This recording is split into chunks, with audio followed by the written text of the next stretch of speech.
When it comes to Chicago founder and lead guitar player Terry Kath, Jimi Hendrix said it best after seeing him perform live. He's a better guitarist than me. Praise from Caesar. Kath's guitar work and leadership in the band Chicago left a lasting impression on popular music as a whole. He was born in January of 1946 in the city of his band's namesake. He came from a musical family with his brother playing the drums and his mother playing the banjo. His instrument of choice became the guitar, and he excelled at it, learning and improving almost entirely on his own accord.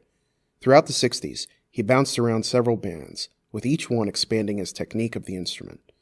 From some of these bands, he would join up with Walter Perezader, Danny Serafin, and eventually add James Pankow, along with Robert Lamb.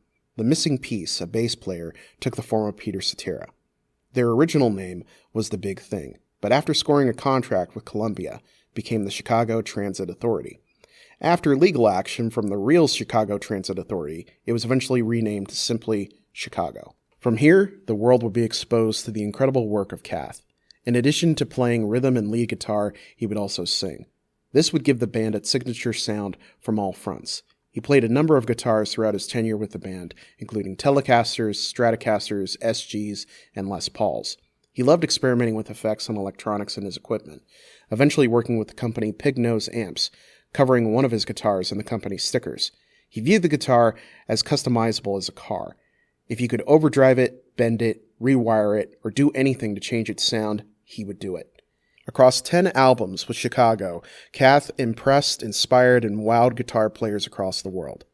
The success and praise, however, was marred by his own personal demons. He was becoming increasingly depressed, and this was compounded by spiraling drug and alcohol abuse. Kath would often go shooting in his free time, and sadly, this would lead to his death.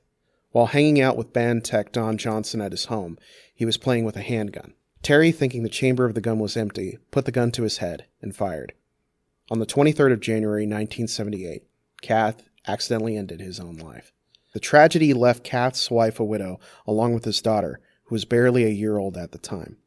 The band considered disbanding, but decided to carry on, as they felt that that is what he would have wanted. Additionally, his daughter has continued his legacy, producing a film on his life, rediscovering his instruments, and accepting awards on his behalf. The band would also produce an album showcasing the best of his work in the group. The true testament to his craft, however, is the vast amount of live recordings. Kath loved to freestyle and solo extensively at live shows, and it is through these recordings that we get a glimpse of that. Kath had a passion for music that many feel remains unmatched. His work should serve as a foundation for any guitar player, that to truly become one with your instrument, it's not the level of technical skill you have, but rather the love you can express through it. What do you think about his work? Let me know in the comments below.